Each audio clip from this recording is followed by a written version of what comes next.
6-Minute English from bbclearningenglish.com. Hello, this is 6-Minute English from BBC Learning English. I'm Neil. And I'm Georgie. Do you know the 5 tastes which give food its flavour, Neil? There's sweet. Yes, and sour, bitter. And salty. Everyone knows that salt makes food taste better by enhancing the flavours of the ingredients. There's even a phrase you'll see in many recipes, add a pinch of salt. But exactly how much salt makes a pinch of salt? The World Health Organization, or WHO, recommends a daily salt intake of less than 5 grams, about the same as a teaspoon. In fact, the human body needs salt, at least 1 gram a day to survive. But most of us eat far too much, increasing the risk of high blood pressure and heart disease. In this programme, we'll be asking how much salt is too much. And as usual, we'll be learning some useful new vocabulary as well. Great! But first, I have a question for you, Neil. The reason it's difficult to know how much salt you consume is that it's hidden in food, especially processed food. So which of the following everyday foods do you think contains most salt?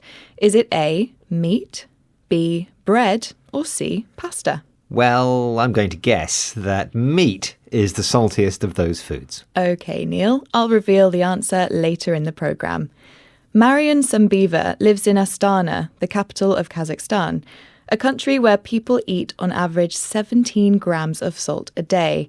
That's more than 3 times the amount recommended by the WHO. Here, Marianne explains some of the reasons behind this to BBC World Service programme, The Food Chain. We consume lots of salt, which is due to historical heritage, because when we were nomads, for centuries and centuries, we traveled and wandered across the steppes, and here we had to carry lots of meat, which could be preserved only adding salt. And even the milk products, the dairy products, are also very much salty for the same reasons. Besides improving its flavour, salt can be used to preserve food, to stop it from going bad. Traditionally, people in Kazakhstan were nomads. They travelled from place to place with their animals rather than living in one place all the time. Treating food with salt gave them enough to eat during the long winter months. They even did it with dairy products, foods which are made from milk, such as cheese and butter. So, salt has a long and useful history, but there's a big difference between traditional Kazakh nomads and the health problems associated with modern processed food. When we eat too much salt, the body dilutes it by retaining water. And as a result, the heart works harder to pump liquid around the body.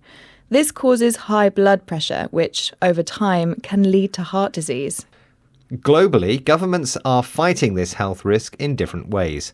The Australian government reduced its recommended salt intake to 6 grams a day, while the British government has passed laws forcing food companies to reduce the amount of salt they use, and now recommends just 5 grams of salt per day. Claire Collins is Professor of Nutrition at the University of Newcastle in Australia. Here, she explains more about these salt recommendations to BBC World Service programme, The Food Chain. I think you just got to take a step back and look at the bigger picture. Like arguing whether it should be 5 grams or 6 grams, the issue is that around the world, salt intakes are very high, contributing to high blood pressure, contributing to premature strokes, premature mortality, and we need to address it in a way that's culturally appropriate for each country. Instead of arguing over grams of salt, Professor Collins thinks we should take a step back and look at the bigger picture. She uses 2 idioms: take a step back, which means to temporarily withdraw from a situation in order to think about it more calmly, and look at the bigger picture, to consider the overall meaning of something, not just the details. Yes, the problem remains that overconsumption of salt is causing premature health problems which are happening sooner than they should. By limiting salt and processed food, most people can enjoy long, healthy lives. And if you don't like your food unsalted, try adding herbs and spices instead. Well, speaking of salty foods, I think it's time to reveal the answer to my question, Neil. If you remember, I asked you which everyday food contains most salt, And I guessed it was meat. which was the correct answer.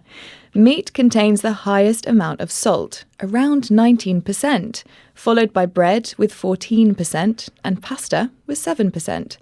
Okay, let's recap the vocabulary we've learned in this program, starting with the verb to preserve food, meaning to do something to stop it rotting so it can be eaten later. Nomads are people who travel from one place to another, often with animal livestock, rather than living in one place all the time. Dairy products are foods such as cheese and butter, which are made from milk. If you take a step back, you temporarily remove yourself from a situation in order to re-evaluate it. The idiom to look at the bigger picture means to consider the overall meaning of something rather than the specific details. And finally, the adjective premature describes something which happens too soon or before the proper time. Once again, our 6 minutes are up. Goodbye for now. Bye. 6 Minute English. From bbclearningenglish.com.